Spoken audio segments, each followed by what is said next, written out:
किसी गांव में एक ब्राह्मण परिवार रहा करता था।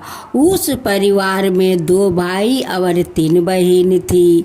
2 बहन का तो शादी हो चुका था, बड़े भाई का भी शादी हो चुका था, लेकिन छोटे बहन और छोटे भाई शादी के लिए रह गया था।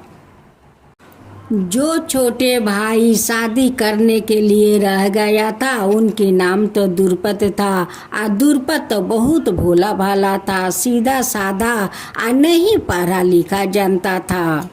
दुर्पत माँ दुर्गा का मंदिर में जाकर वो पूजा करता था। पूजा करते करते तो वो बहुत बड़ा माँ दुर्गा का भक्त बन गया।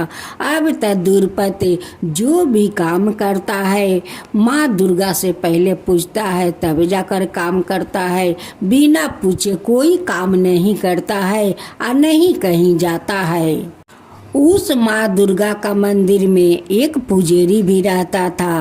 पुजारी भी माँ दुर्गा का पूजा करता था। पुजारी खाली दुर्पत को देखते ही रहता था।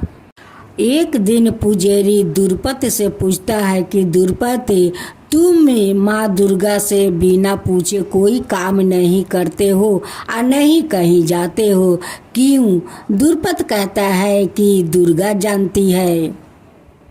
एक दिन पुजारी कहते हैं कि माँ दुर्पत आपसे बिना पूछे कोई काम नहीं करता है, नहीं कहीं जाता है, क्यों माँ? ये तो आपका ऐसा भक्त बन गया है, ऐसा भक्त बन गया है कि आपसे बिना पूछे कोई काम नहीं करता है। एक दिन दुर्पत अपना घर से हर और बैल लेकर निकल जाता है खेत जोतने के लिए। जाते समय माँ दुर्गा का मंदिर में ढुकता है और माँ दुर्गा से कहता है कि माँ दुर्गा, मैं खेत जोतने जा रहा हूँ। दुर्पत जाकर अपना खेत जोतने लगता है। खेत जोतते जोतते दुर्पत का सर चकराने लगता है और चकराते चकराते वो खेत में गिर जाता है। माँ दुर्गा वहाँ पहुँच जाती है और उन्हें उठाकर एक छाया में ले जाती है और अपना जंघे पर दुर्पत का सर अपना जंघे पर रख लेती है और रख कर अपना हाथ उनकी सर पर फेरने लगती है। जब माँ दुर्गा देखती है कि दुर्पत का होश आता है तो माँ दुर्गा दुर्पत का माँ का रूप धारण कर लेती है। और जब दुर्पत देखता है तो कहता है कि माँ तुम कब आई खेत में? माँ दुर्गा कहती है कि बेटा, जब तू हाल लेकर जोत रहा था तभी तो मैं यहाँ पर आया था। दुर्पत अपना माँ से कहता है कि माँ अगर तुम यहाँ पर नहीं आती तो मेरा क्या होता माँ, क्या होता? माँ कहती है कि बेटा, मेरे रहते हुए तुम्हारा कुछ भला हो सकता है, तुम्हें कुछ नहीं होगा। दुर्पत को यही लगा कि ये तो मेरी माँ है। माँ आकर मुझे ले जाकर छाया में अपना जांग पर मेरी सर रख कर अपना हाथ मेरे सर में डोले रही है। दुर्पत को यही लगा कि मेरी माँ नहीं आती खेत में तो आज मेरा क्या होता। दुर्पत का तो पता नहीं है कि दुर्पत का माँ का रूप में वो माँ दुर्गा है। और जब देखी कि मेरे भक्त अब बहुत मुसीबत में है तो माँ दुर्गा दौड़ी दौड़ी जाती है और उन्हें छाया में उठाकर ले जाती है और अपना जंघे पर उनकी सर रख कर अपना हाथ उनकी सर में डोलती है। दुर्पत का माँ एक दिन अपना दोनों बेटा से कहती है कि देखो, तुम्हारा छोटी बहन तो विवाह योग्य हो गई है, उन्हें तो शादी देना होगा और शादी देने के लिए तो बहुत पैसा की ज़रूरत पड़ेगा। कैसे हम लोग शादी देंगे? जैसे तैसे तो 2 बेटी को तो हम निभा लिया, लेकिन छोटी बेटी को मैं कैसे शादी करूं? बड़े भाई तुम्हारा जो काम करता है, जो पैसा ले आता है, वो तो सारे पैसा संसार में खर्चा हो जाता है, पैसा तो बचता ही नहीं कि मैं अपना बेटी को शादी कर सकूं। दुर्पत कहता है कि माँ तुम चिंता मत करो, वो सब दुर्गा कर लेगी माँ, तुम चिंता मत करो। दुर्पत अपना माँ को लेकर या लड़का ढूंढने चले जाता है। लड़का ढूंढ भी लेता है, ब्याह शादी का बातचीत सब कुछ कर लेता है। माँ को लेकर घर आ जाता है। माँ कहती है कि सब कुछ तो ठीक हो गया, लेकिन हम लोग के पास तो एक पैसा भी नहीं है कि हम अपना बेटी को शादी कर सकूं। दुर्पत कहता है कि माँ, तुम चिंता क्यों कर रही हो, दुर्गा तो सब कुछ देख लेगी। दुर्पत के माँ कहती है कि दुर्पत, तुम खाली बोलता है कि दुर्गा देख लेगी, दुर्गा देख लेगी। दुर्गा तेरी कहाँ आती है देखने के लिए, आती है देखने के लिए। दुर्पत एक सेठ का भीरी जाता है और सेठ जी से कहता है कि सेठ जी, मुझे कुछ पैसा दीजिए, मेरी छोटी बहन का शादी है, शादी का बाद आपका ब्याज सूदे सारा पैसा मैं लौटा दूंगी। सेठ जी उस दुर्पत से कहता है कि तुम जो पैसा ले जाओगे तो तुम्हारा बहन का शादी का बाद तुम मेरा पैसा सारा लौटा दोगे। दुर्पत कहता है कि हाँ सेठ जी, मैं आपका सारा पैसा लौटा दूंगा। सेठ 5,000 रुपया देता है और दुर्पत से कहता है कि ठीक है, इस कागज पर तुम जितना पैसा लिए हो वो पैसा लिखो इस कागज पर। दुर्पत कहता है कि सेठ जी, मुझे तो पढ़ना लिखना आता नहीं है, मैं कैसे लिखूं, आप लिख लीजिए, मैं आपको उस कागज पर अंगूठा को छाप दे देता हूँ। दुर्पत उस पैसा को लेकर दुर्गा का मंदिर जाता है। दुर्गा का मंदिर में जाकर दुर्गा का चरण में पैसा रख कर कहता है कि हे माँ दुर्गा, ये सेठ का भीरी से मैं 5,000 रुपया लाया हूँ अपना बहन को शादी के लिए। दुर्पत अपना घर आता है और अपना माँ को पैसा देता है। कहता है कि माँ पैसा लो, अब अपना बेटी को धाम धूम से शादी दो। दुर्पत का माँ खुशी हो जाती है, अब तो अपना बेटी के धाम धूम से शादी देती है। उनकी बेटी ससुराल चली जाती है। दुर्पत अपना बहन का शादी के बाद काम करने के लिए घर से निकल जाता है। जाकर दुर्गा से कहता है कि दुर्गा, मैं अपना बहन को शादी में जो पैसा लाकर आज शादी किया, अब मैं कमाने जा रहा हूँ कि मैं सेठ का पैसा चुका सकूँ। एक साहूकार था, उस साहूकार का बहुत बड़ा व्यापार था। दुर्पत उस साहूकार का दुकान पर जाता है और कहता है कि साहूकार जी, मुझे काम दीजिए, मैं काम करूंगी। साहूकार दुर्पत को काम दे देता है। दुर्पत तो मेहनत और लगन से उस साहूकार का दुकान पर काम करने लगा। जब महीने महीने साहूकार पैसा देने लगा, दुर्पत सारा पैसा को इकट्ठा करने लगा। इकट्ठा करते करते जब दुर्पत को 5,000 रुपया हो गया तो दुर्पत माँ दुर्गा का मंदिर में जाता है और दुर्गा से कहता है कि दुर्गा, आज देखो मैं 5,000 रुपया कमा कर आ गया हूँ, मैं सेठ जी के घर जा रहा हूँ, उनकी पैसा मैं आपस लौटाने जा रहा हूँ। दुर्पत सेठ जी का घर जाता है और कहता है कि सेठ जी, मैं आपका पैसा लौटाने आया हूँ, लीजिए, ये 5,000 आपका असल है और ये 500 आपका ब्याज है। आपका असल और ब्याज सहित आपको सारे पैसा मैं लौटा रहा हूँ। सेठ जी असल और ब्याज सारे पैसा उस कागज पर लिखता है और दुर्पत को हाथ को अंगूठा को छाप लेता है। फिर सेठ जी तो सोचने लगा कि दुर्पत तो पढ़ा लिखा नहीं है, क्यों नहीं फिर से डबल इनसे मैं पैसा ले सकूं। सेठ जी उस पर्ची को छिपा लेते हैं और दूसरा पर्ची दे देते हैं। दुर्पत उस पर्ची को लेकर अपना पॉकेट में ढुका लेता है और जाकर दुर्गा का मंदिर में उनके चरण में पर्ची रख देता है। दुर्पत माँ दुर्गा से कहता है कि माँ दुर्गा, मैं तो असल और ब्याज सारे पैसा तो मैं सेठ का वापस करे आया हूँ। दुर्पत जो उस सेठ को पैसा दिया था वो पैसा के बारे में जाकर दुर्गा से बताता है और दुर्गा से बात आकर अपना घर आता है और उनकी माँ दुर्पत को खाने के लिए देती है। जब दुर्पत खाना खा लेते हैं और खा कर थोड़ा आराम कर रहा था, उस समय सेठ एक आदमी को बैठाता है। उस आदमी आकर दुर्पत से कहता है कि दुर्पत, मुझे तो सेठ जी बैठाया है, जो तुम 5,000 रुपया ले आए थे अपना बहन को शादी के लिए, वो पैसा सेठ आपस चाहते हैं।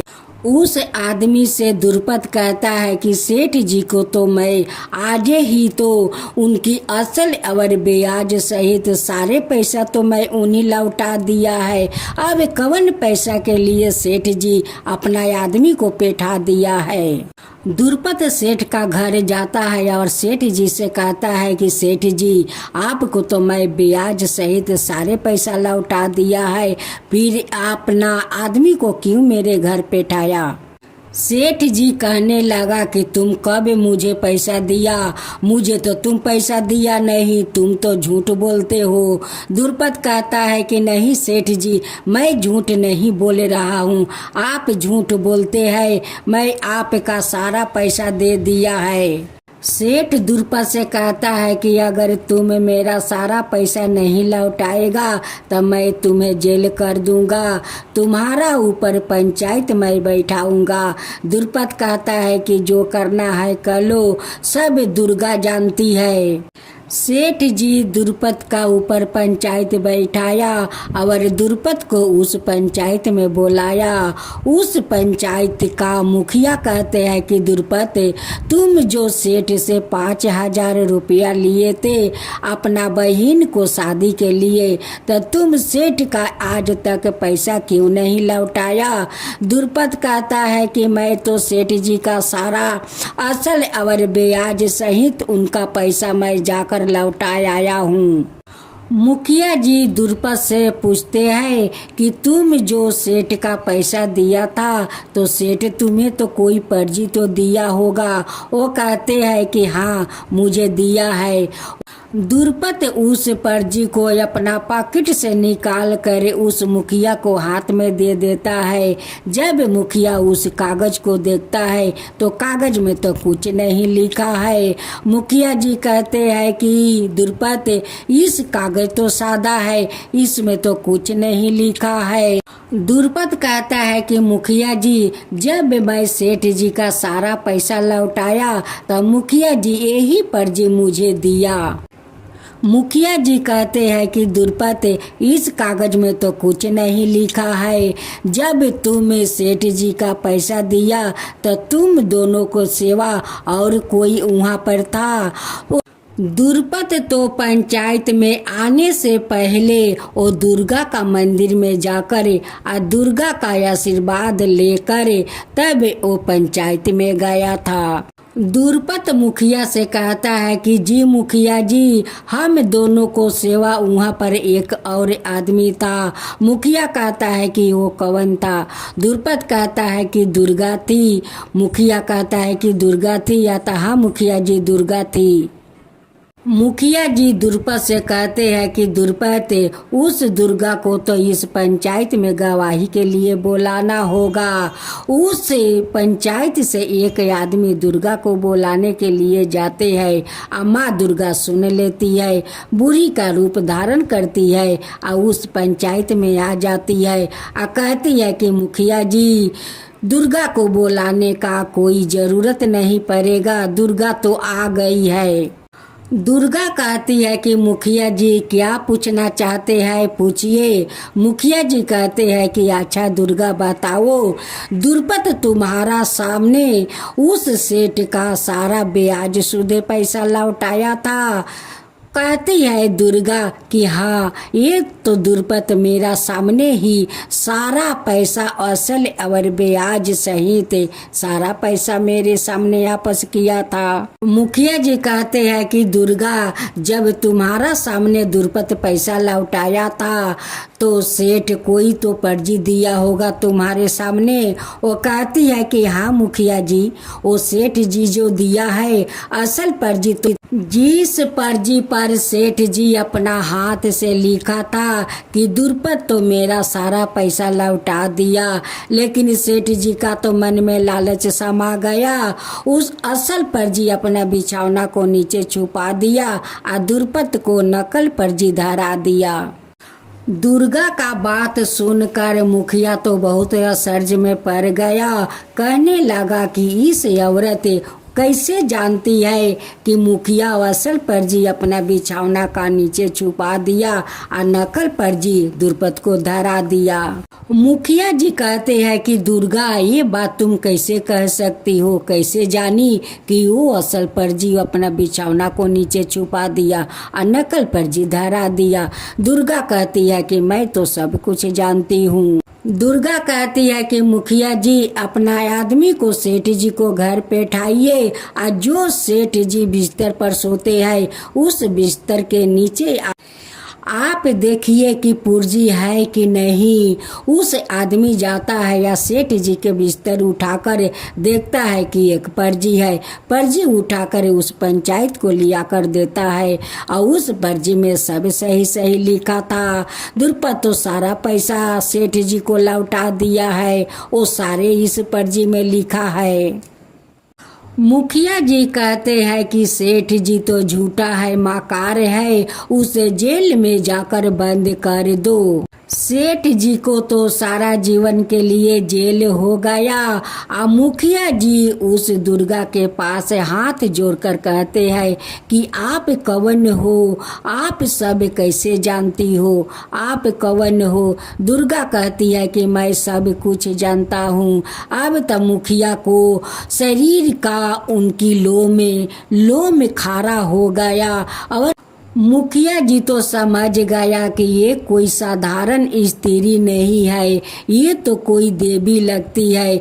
अब तब मुखिया जी दुर्पत भी चिंता करने लगे कि इस बूढ़ी माई को तो मैं कभी नहीं देखा और इस बूढ़ी माई कैसे इस पंचायत में आकर आज सही गवाही दे दी कि आज मुखिया जी उस सेठ को जेल कर दिया।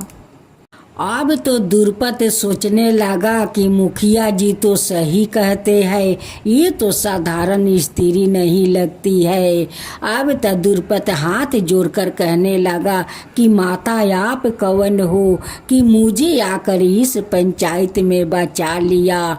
आप सही सही आप गवाही दिया माता, आप कौन हो।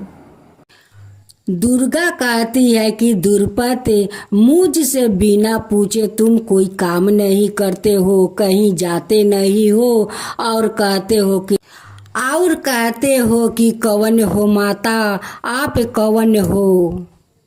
मैं ही तो तुम्हारा दुर्गा हूँ दुर्पत, मैं ही तो तुम्हारा दुर्गा हूँ।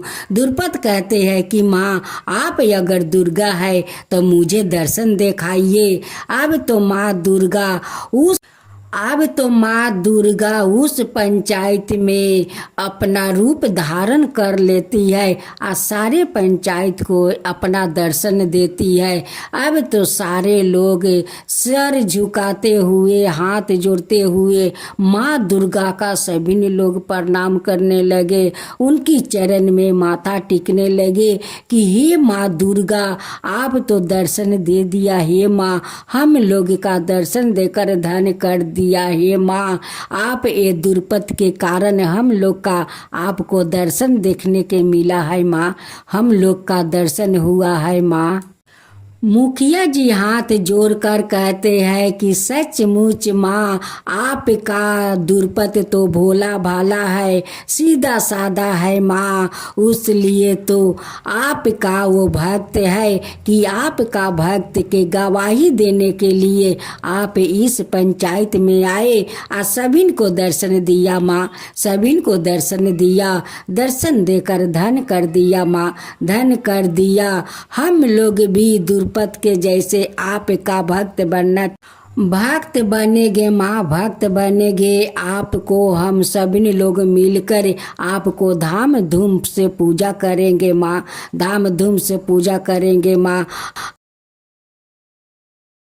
माँ दुर्गा की जय हो, माँ दुर्गा की जय हो। किसी गांव में एक ब्राह्मण रहा करते थे। उस ब्राह्मण का एक पुत्र था। ब्राह्मण देव अपना पुत्र को त्रिगुण नाम रखा था। त्रिगुण का उम्र अभी 5 वर्ष के था। त्रिगुण तो बहुत भोला भाला था। जब ब्राह्मण देव माँ दुर्गा का मंदिर में पूजा कराने जाते, उनके पीछे पीछे उनकी पुत्रा त्रिगुण भी चले जाते, लेकिन ब्राह्मण देव इधर उधर मुड़कर नहीं देखते कि मेरे पीछे क्या है क्या नहीं। बस ब्राह्मण देव सीधे मंदिर में जाकर और माँ दुर्गा का पूजा करने लगते और उनके पुत्रा पीछे खड़ा होकर अपना पिताजी को सारा पूजा करते हुए देखते। ऐसा ही रोज त्रिगुण अपना पिताजी के पीछे पीछे रोज मंदिर चले जाते। जब उनकी पिताजी माँ दुर्गा को पूजा करने लगते, वो पीछे खड़े होते हुए और माँ दुर्गा को सारा पूजा देखते कि मेरे पिताजी माँ दुर्गा को कैसे कैसे पूजा करते हैं। ब्राह्मण देव दलिद्रता के कारण अपना त्रिगुण को कभी अच्छा खाना और अच्छा कपड़ा नहीं दे पाते। बहुत ब्राह्मण देव दुखित रहते कि मेरा तो एक ही पुत्र है, फिर भी मैं कैसा अभागा पिता हूँ कि अपना पुत्र को नहीं अच्छा कपड़ा पहना सकते हैं और नहीं अच्छा खाना दे सकते हैं। ब्राह्मण देव चौथा दिन मंदिर में पूजा करने जाते हैं। उनके पीछे पीछे उनकी पुत्रा भी चले जाते हैं। जब ब्राह्मण देव माँ दुर्गा का चौथा रूप का पूजा कर रहे थे, तभी उनकी पुत्रा जाकर उनकी पास बैठ जाते हैं। आप बैठ कर अपना पिताजी को पूजा देखते हैं कि मेरे पिताजी आज चौथा माँ दुर्गा का रूप का कैसे पूजा करते हैं। जब पूजा समाप्त हो गया तो उनकी पुत्रा अपना पिता से सवाल करने लगे कि पिताजी आप अलग अलग रूप में क्यों पूजा करते हो? माँ तो एक ही है, लेकिन आप तो अलग अलग पूजा करते हो। तब जाकर उनकी पिता उन्हें जवाब देते हैं। ब्राह्मण देव अपना बेटा से कहते हैं कि बेटा, माँ तो एक है लेकिन उनकी रूप अनेक है। आज जो हम लोग पूजा करते हैं, ये कुंवार महीना में माँ आती है तो उनकी 9 रूप में पूजा किया जाता है। हम लोग तो फलाहार करते हैं एक समय और 9 दिन 9 रूप माँ दुर्गा का पूजा किया जाता है। हम लोग 9 दिन में माँ दुर्गा का 9 रूप का भोग लगाते हैं। ब्राह्मण देव अपना बेटा से कहते हैं कि त्रिगुण हम लोग माँ दुर्गा क्यों कहते हैं? क्योंकि माँ दुर्गा तो जगत का माता है, इसलिए सभी इन्हें माँ दुर्गा कहकर बुलाते हैं। एक दिन ब्राह्मण देव शाम को पहर माँ दुर्गा का मंदिर में पूजा करने आए। उनकी पीछे पीछे उनकी बेटा भी आ जाते हैं। जब ब्राह्मण देव पूजा में लीन हो जाते हैं, तभी उनकी बेटा माँ दुर्गा का पीछे जाकर छुप जाते हैं। ब्राह्मण देव का तो पूजा समाप्त हो गया और मंदिर में ताला मारकर घर चले गए। घर जाकर ब्राह्मण देव अपना ब्राह्मणी से कहते हैं कि त्रिगुण क्या सो गया? वो कहती है कि नहीं तो, अभी तो वो बाहर में खेल रहे थे। अब तो ब्राह्मण देव और ब्राह्मणी अपना बेटा को खोजने लगे। अब तो खोजने पर बेटा जब नहीं मिले तो ब्राह्मण और ब्राह्मणी दोनों रोने लगे और सारा गांव में खोजने लगे कि मेरा पुत्र कहाँ गया, मेरा पुत्र कहाँ गया। गांव वालों कोई नहीं कहता है कि मैं आपका पुत्र को देखा है।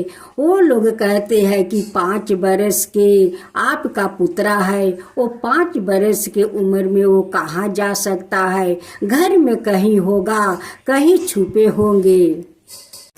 ब्राह्मणी कहती है कि नहीं, मेरा घर में तो ऐसा कहीं जगह नहीं है कि मेरा पुत्र जाकर छुप जाएगा।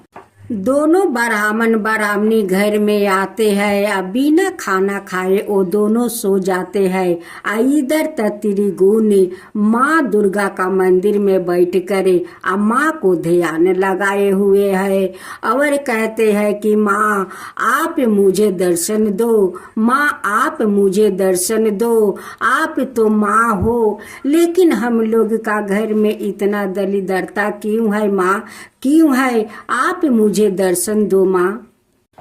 आपसे मुझे बहुत बात करना है माँ, बहुत बात करना है, आप मुझे दर्शन दो माँ, दर्शन दो। अब तो त्रिगुण को बात सुनकर माँ तो एक स्त्री के धारण करती है, आया कर उनकी माथे पर हाथ रख कर उनकी बाल को असराती है। माँ दुर्गा कहती है कि त्रिगुण बेटा अपना आँख तो खोलो। जब त्रिगुण अपना आँख खोलता है तो उस स्त्री को देखता है और कहता है कि तुम इस मंदिर के अंदर कैसे चली आई, मेरे पिताजी तो इस मंदिर में ताला लगा कर गए हैं, आया पे कैसे इस मंदिर के अंदर आ गई। मैं तो माँ दुर्गा को ध्यान लगाया है और उन्हीं को बुलाते हैं कि माँ दर्शन दो, तुम क्यों यहाँ पर आ गई, कैसे आ गई। माँ दुर्गा कहती है कि बेटा त्रिगुण तुम्हें तो मुझे बुलाया, अब मैं तुम्हारे पुकार सुनकर चली आई और कहते हो कि तुम कैसे इस मंदिर के अंदर चली आई, मेरे पिताजी तो ताला लगा कर गए हैं, तुम कैसे चली आई। मैं तो कहीं भी जा सकती हूँ बेटा, मैं तो कहीं भी जा सकती हूँ। त्रिगुण कहता है कि आप माँ दुर्गा हो तो तुम्हारा 2 हाथ क्यों है, देखो तो उस माँ को 10 हाथ है लेकिन तुम्हारा तो 2 ही हाथ है। वो कहती है कि बेटा मेरा भी 10 हाथ है। तो वो कहते हैं कि ठीक है, तुम्हारा जब 10 हाथ है तो मुझे 10 हाथ दिखाओ, तब मान जाऊंगा कि तुम दुर्गा हो। आप लोग देखिए कि माँ दुर्गा उस बालक के बात पर कैसे वो नाच रही है। लोग कहते हैं ना कि बालक भगवान का रूप होता है, अब बालक का तो भगवान ही दर्शन देते हैं। अब बालक जैसे जैसे कहते हैं वैसे वैसे भगवान भी करते हैं। आप देखिए माँ दुर्गा अपना रूप कैसी दिखाती है। माँ दुर्गा तो 10 हाथ वाली बन जाती है। जब त्रिगुण देखते हैं कि माँ तो 10 हाथ वाली दुर्गा है, वो जाकर उनकी चरण पकड़कर प्रणाम करते हैं, कहते हैं कि हाँ माँ मैं मान गया कि आप दुर्गा हो, आप तो ठीक कितना रूप धरते हो, आप तो बहुत रूप धरते हो।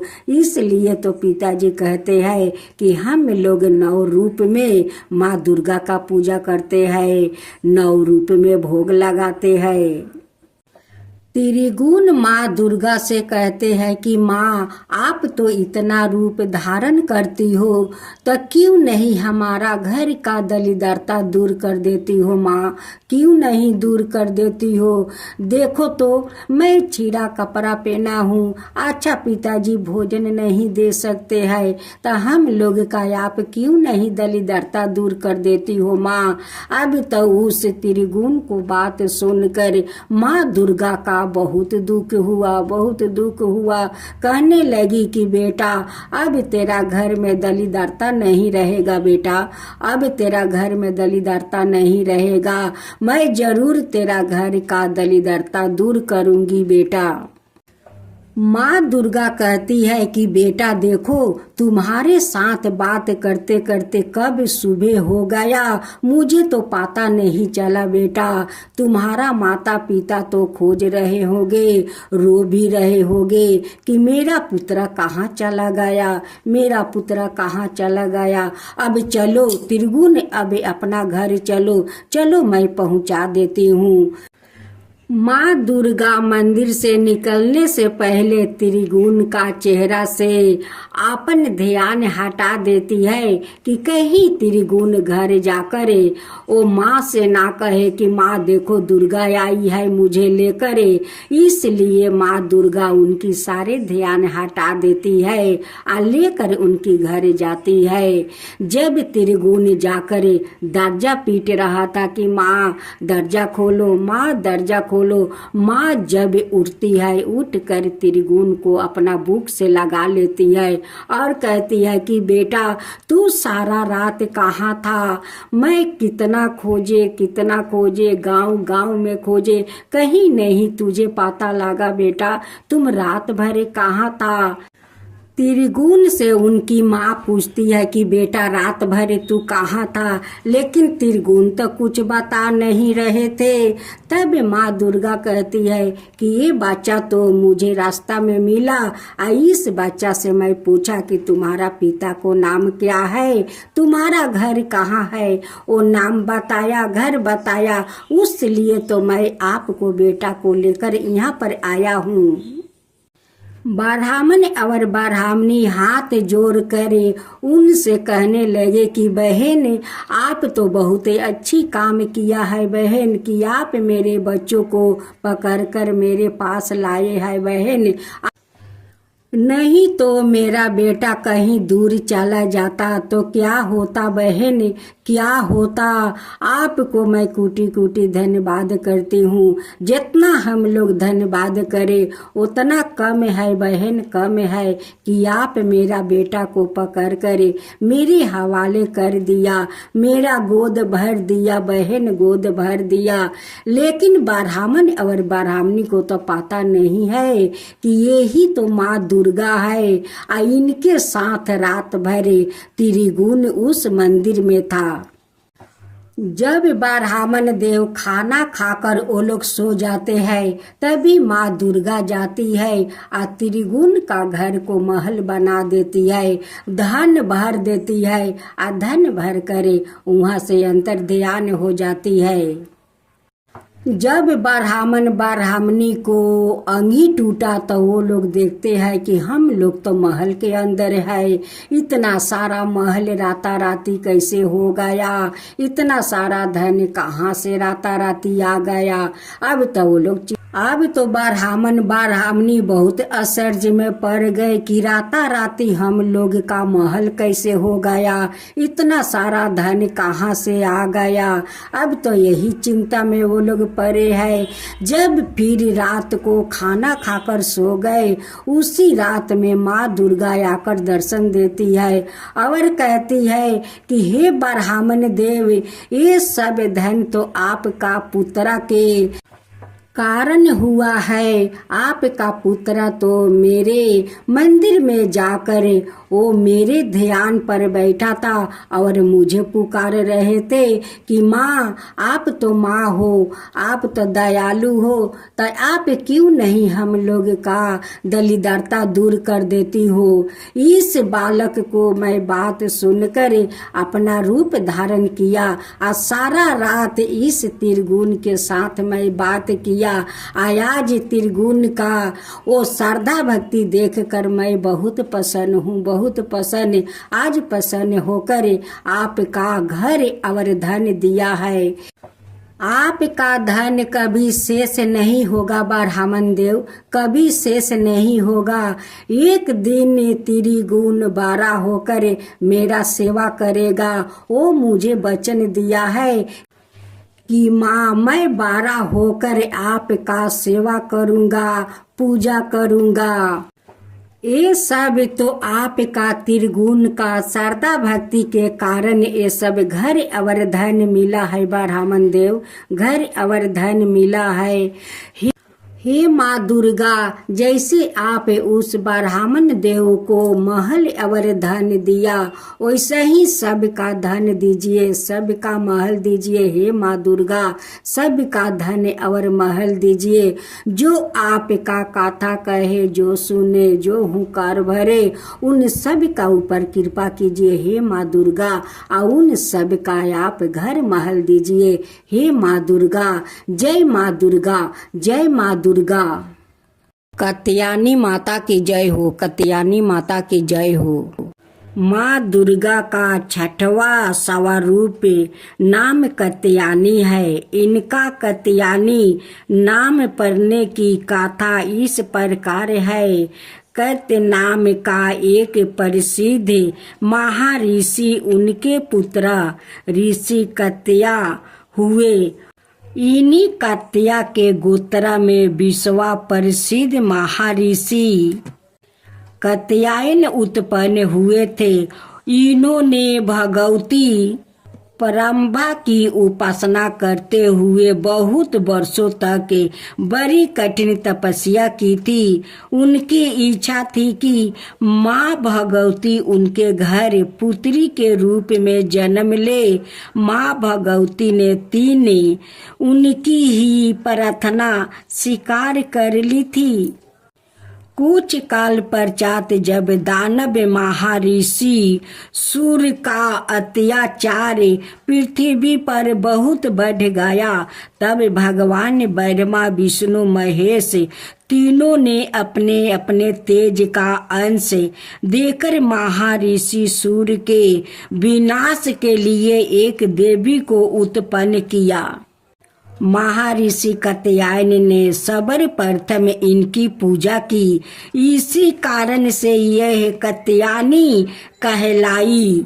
ऐसी भी कथा मिलती है कि यह महर्षि कात्यायन के वहाँ पुत्री रूप में उत्पन्न भी हुई थी।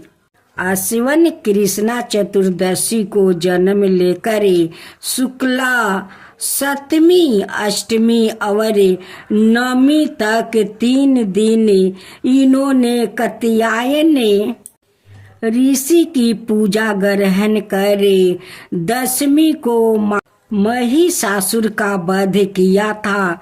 माँ कात्यायनी अमोघ फलदायिनी है। भगवान कृष्णा को पति रूप में मानने के लिए ब्रज की गोपियों ने इन्हीं की पूजा कलिनिधि यमुना के तट पर की थी। ब्रज मंडल की अधिष्ठात्री देवी के रूप में प्रतिष्ठित है।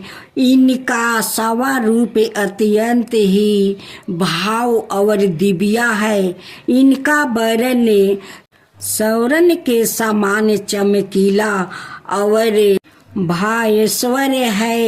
इनकी 4 भुजाएं है। माता जी का दाहिनी तरफ का ऊपर वाला हाथ में अभय मुद्रा में है और नीचे वाला वर मुद्राएं में है। बाईं तरफ के ऊपर वाले हाथों में तलवार और नीचे वाले हाथों में कमल पुष्प सुशोभित है। इनका वाहन सिंह है। दुर्गा पूजा के 6वां दिन इनके स्वरूप की उपासना की जाती है। उस दिन साधक का मन आज्ञा चक्र में स्थित होता है। योग साधना में इस आज्ञा चक्र का अत्यंत महत्वपूर्ण स्थान है। इस चक्र में स्थित मन वाला साधक माँ कात्यायनी के चरणों में अपना सर्वस्व निवेदित कर देता है। परिपूर्ण आत्मदान करने वाले ऐसे भक्त को सहज भाव से माँ कात्यायनी के दर्शन प्राप्त हो जाते हैं। माँ कात्यायनी की भक्ति और उपासना द्वारा मनुष्यों को बड़ी सरलता से अर्थ, धर्म, काम, मोक्ष चारों फलों की प्राप्ति हो जाती है। वो इस लोक में स्थित रहकर भी अलौकिक तेज और प्रभाव से युक्त हो जाता है। इसके रोग, शोक, संताप, भय आदि सर्वथा विनाश हो जाते हैं। जन्म जन्मांतर के पापों को विनष्ट करने के लिए माँ की उपासना से अधिक सुगम और सरल मार्ग दूसरा नहीं है। इनका उपवास के निरंतर इनके शास्त्रिधि में रहकर परम पद का अत हमें सबरतो भाव ने माँ के शरणागत होकर उनकी पूजा उपासना के लिए तत्पर होना चाहिए।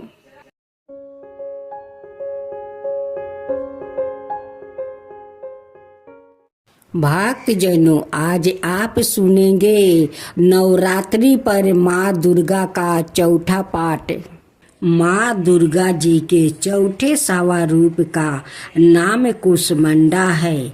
अपनी मंद हल्की हंसी द्वारा अंड अर्थात ब्रह्मांड को उत्पन्न करने के कारण उन्हें कुष्मांडा देवी के नाम से अभिहित किया गया है।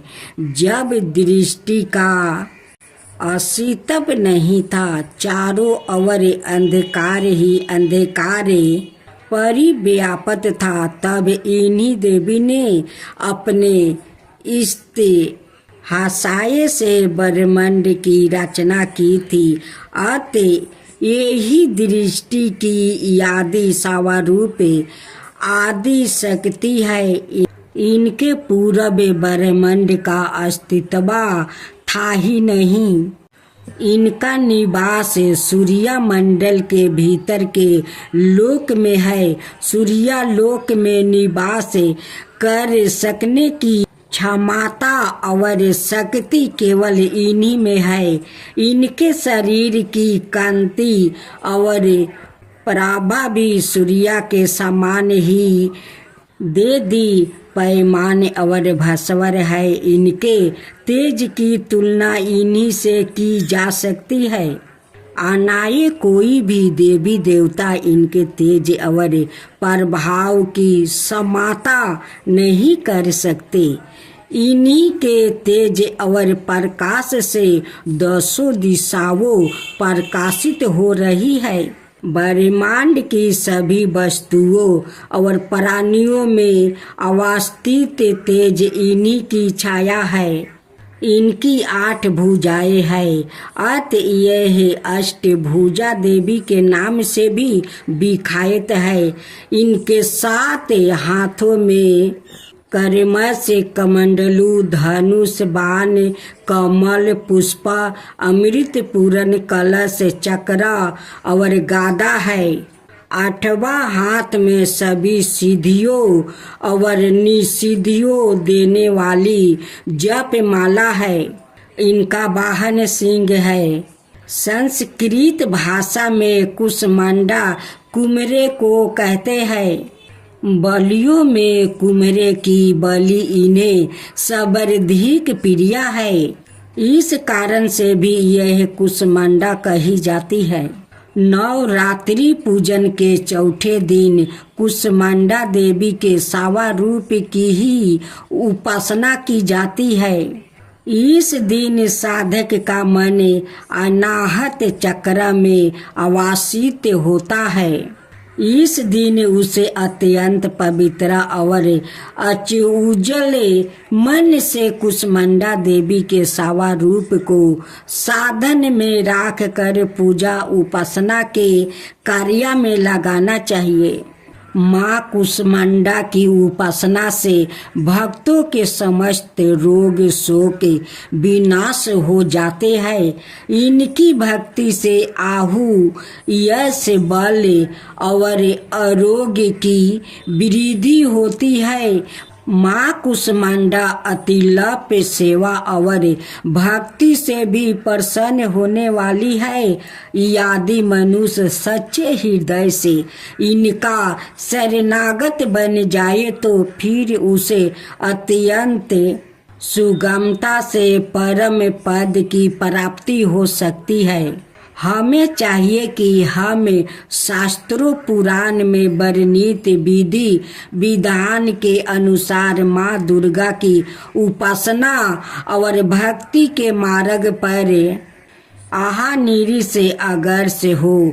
माँ के भक्ति मार्ग पर कुछ ही कदम आगे बढ़ने पर भक्त साधक को उनकी कृपा का सुरक्षा में अनुभव होने लगता है। यह दुख स्वरूप संसार उसके लिए अत्यंत सुखद और सुगम बन जाता है। माँ की उपासना मनुष्यों को सहज भाव से भाव सागर पार उतारने के लिए सर्वाधिक सुगम और श्रेयस्कर मार्ग है। माँ कुष्मांडा की उपासना मनुष्यों को आधियों व्याधियों से सर्वथा मुक्ति करके उसे सुख समृद्धि और उत्तरीति की ओर ले जाने वाली है। अतः अपनी लौकिक परलौकिक उत्तरीति चाहने वालों को इनकी उपासना में सदाए तत्पर रहना चाहिए। अब माँ दुर्गा का पांचवा पाठ। माँ दुर्गा जी का पांचवा स्वरूप को स्कंद माता के नाम से जाना जाता है या भगवान स्कंद कुमार कार्तिकेय नाम से भी जाने जाते हैं। यह प्रसिद्ध देवासुर संग्राम में देवताओं के सेनापति बने थे। पुराणों में इन्हें कुमार और शक्तिधर कहकर इनकी महिमा का वर्णन किया गया है। इनका वाहन मयूर है, अतः इन्हें मयूर वाहन के नाम से भी अभिहित किया गया है। इन्हीं भगवान स्कंद की माता होने के कारण माँ दुर्गा जी का इस पांचवा स्वरूप को स्कंद माता के नाम से जाना जाता है। इनकी उपासना नवरात्रि पूजा के पांचवा दिन की जाती है। इस दिन साधक का मन विशुद्ध चक्र में आवासित होता है। इनके विग्रह में भगवान स्कंद जी बाल रूप में इनकी गोद में बैठे होते हैं। स्कंद मातु स्वरूपिणी देवी की 4 भुजाएं है। यह दाहिनी तरफ की ऊपरी वाली भुजाएं से भगवान स्कंद को गोद में पकड़े हुए है और दाहिनी तरफ की नीचे वाली भुजे जो ऊपरी की और उठी हुई है उसमें कमल पुष्पा है। बाईं तरफ की ऊपर वाली भुजा बर मुर्दा में है। नीचे वाली भुजा जो ऊपरी वाली की और उठी है उसमें भी कमल पुष्पा ली हुई है। इनका वर्ण पुरंत सुबेरन है। यह कमल के आसन पर विराजमान रहती है। इसी कारण से इन्हें पद्मासना देवी भी कहा जाता है। सिंह भी इनका वाहन है। नवरात्रि पूजन के 5वां दिन का शास्त्रों में पुष्कल महताब बताया गया है। इस चक्र में आवासित मन वाले साधक की समस्त ब्रह्म कीड़ाओं और चित्त वृत्तियों लोप हो जाता है। वो विशुद्ध चैतन्य स्वरूप की अवर अक्सर हो रहा होता है। उसका मन समस्त लौकिक सांसारिक मायिक बंधनों से बेमुक्त होकर पद्मासना माँ स्कंद माता के स्वरूप में पूर्णत इस समय साधकों को पूर्ण सावधानी के साथ उपासना की और अक्सर होना चाहिए।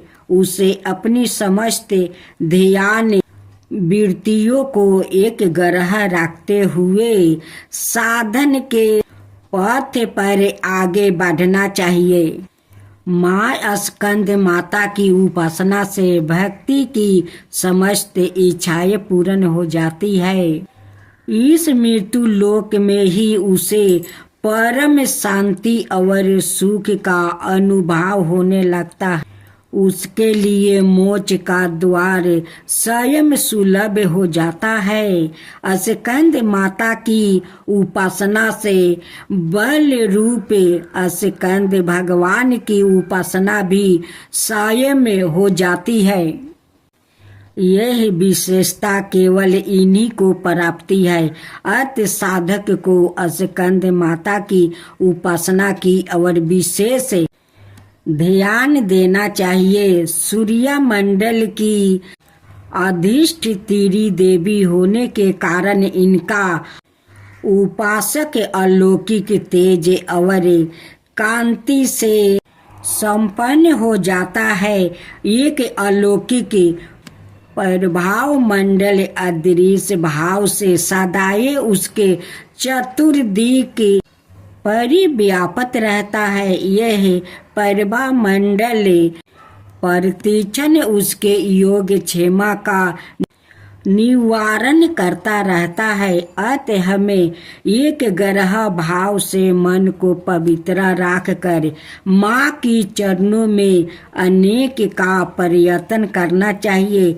इस घोर भाव सागर के दुखों से मुक्ति पाकर मोक्ष का मार्ग सुलभ बनाने का इससे उत्तम उपाय दूसरा नहीं है।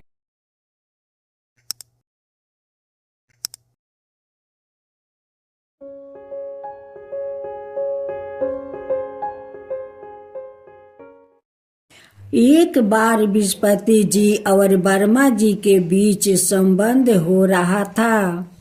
इस दौरान बृहस्पति जी ने वर्मा जी से नवरात्रि व्रत के महत्व और फल के बारे में पूछा। इसके जवाब में वर्मा जी ने बताया, हे बृहस्पति, प्राचीन काल में मनोहर नगर में पीठत नामक एक अनाथ ब्राह्मण रहता था। पीठत माँ दुर्गा का सच्चा भक्त था। उसके घर सुमिति नाम की कन्या ने जन्म लिया था। पीठत हर दिन माँ दुर्गा की पूजा करके हवन किया करता था। इस दौरान उसकी बेटी उपस्थित रहती थी। एक दिन सुमिति पूजा के दौरान मौजूद नहीं थी। वह सहेलियों के साथ खेलने चली गई। इस पर पीठत को गुस्सा आया और उसने पुत्री सुमिति को चेतावनी दी कि उसका विवाह किसी कुष्ठ रोगी या दरिद्रता मनुष्य के साथ करवाएगा। पिता की यह बात सुनकर सुमिति आहित हुई और उसने कहा, हे पिता, आपकी जैसी इच्छा हो वैसे ही करो। जो मेरे भाग्य में लिखा होगा वही होगा। सुमिति की यह बात सुनकर पीठत को और ज्यादा गुस्सा आया और उसने पुत्री का विवाह एक कुष्ठ रोगी के साथ करवा दिया।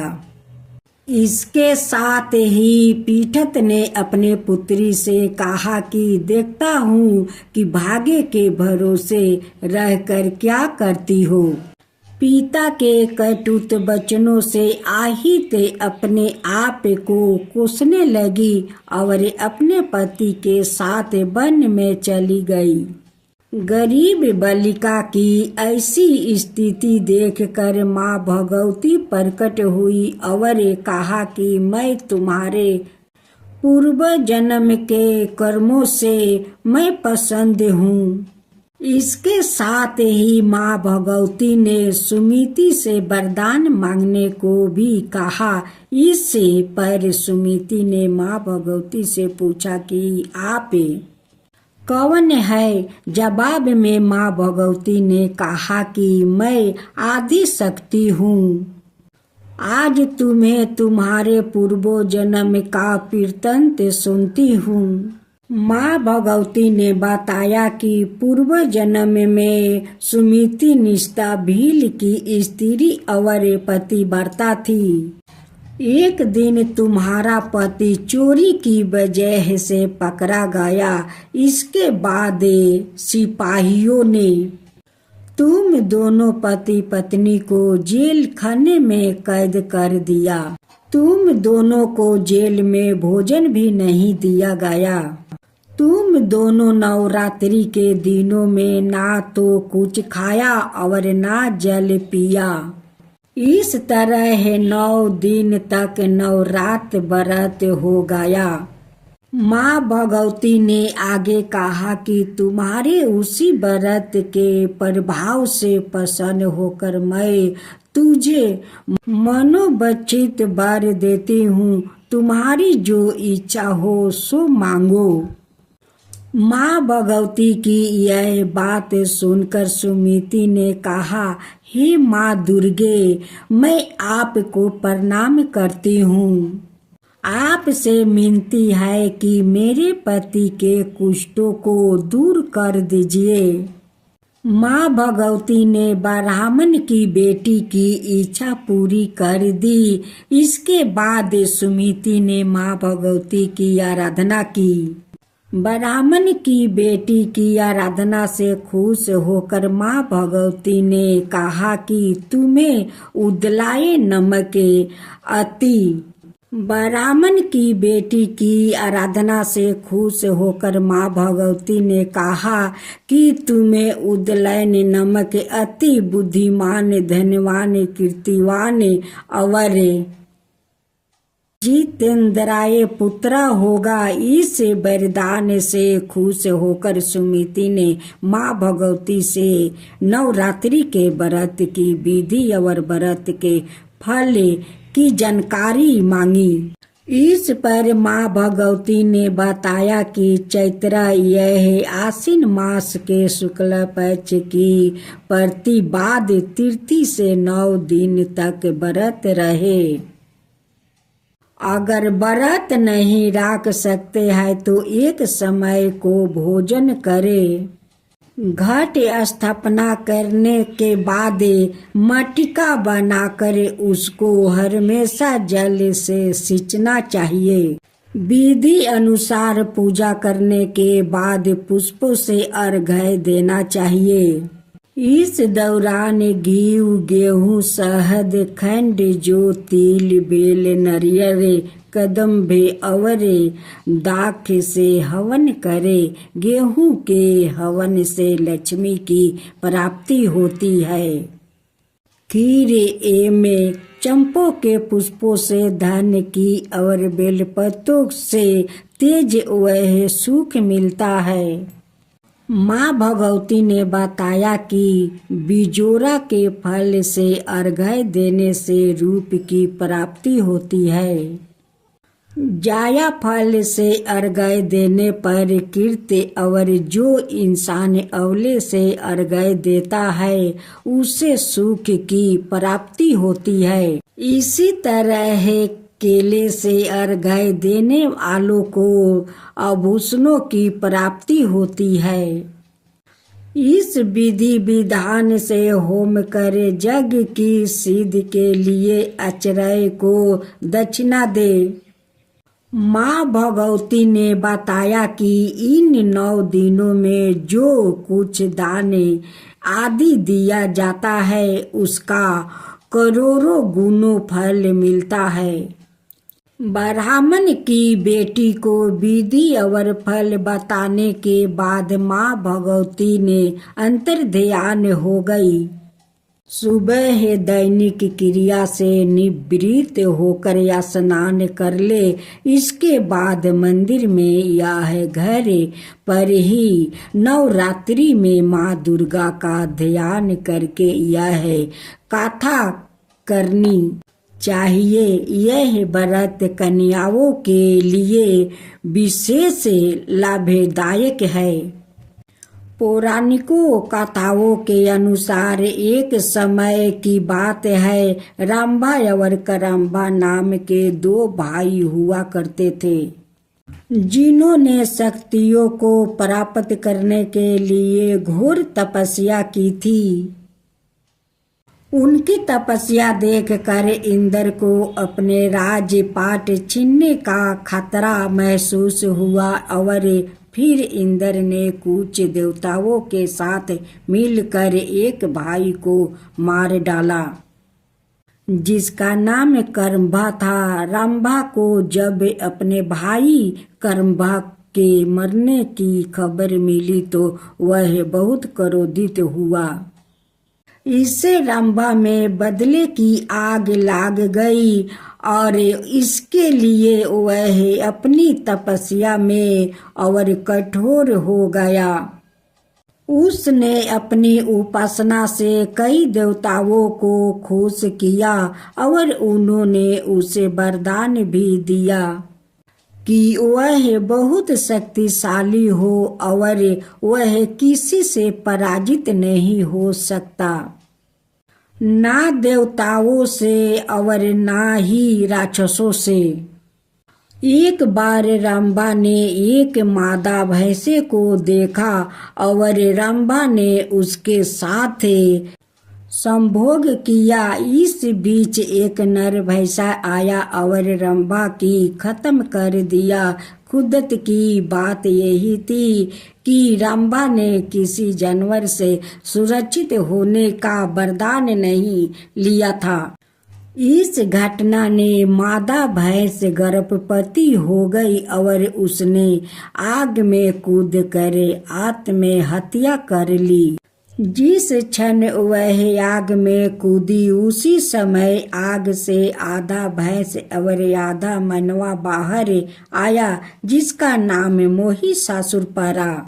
महिषासुर ने देवताओं और दैत्यों को पराजित किया। उसने देवलोक पर हमला कर उस पर कब्जा कर लिया और सभी देवताओं को बाहर निकाल दिया। सभी देवता ब्रह्मा जी के पास गया। ब्रह्मा जी उन सभी को विष्णु जी का और शिव जी से मिलवाया।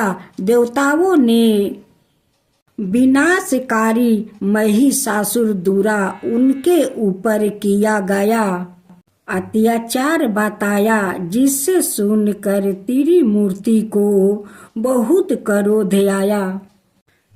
इसके बाद त्रिमूर्ति की आंखों से उज्रो प्रकट हुआ, जो एक नारी का रूप बनी।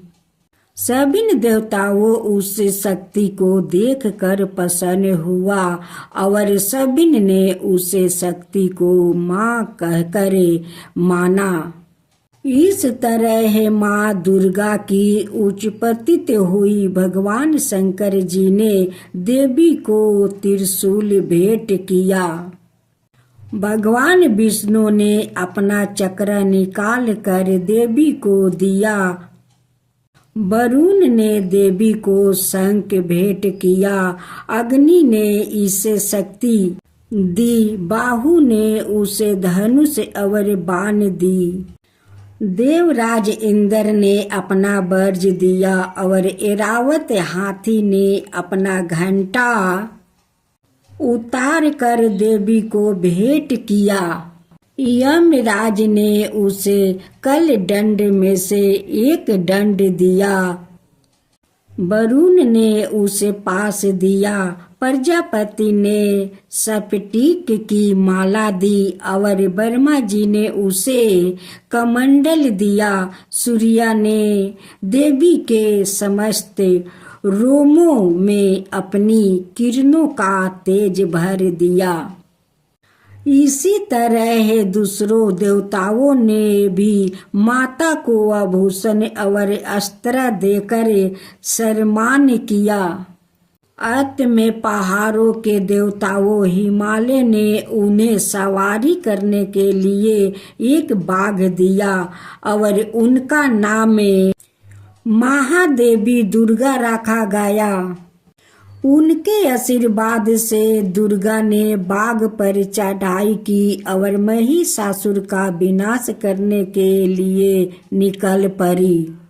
जब माँ दुर्गा अमरावती के पास पहुंची तो उसने एक शक्तिशाली गर्जना की जिसने पहाड़ों को लिए दिया और समुद्र में विशाल लहरों पैदा की।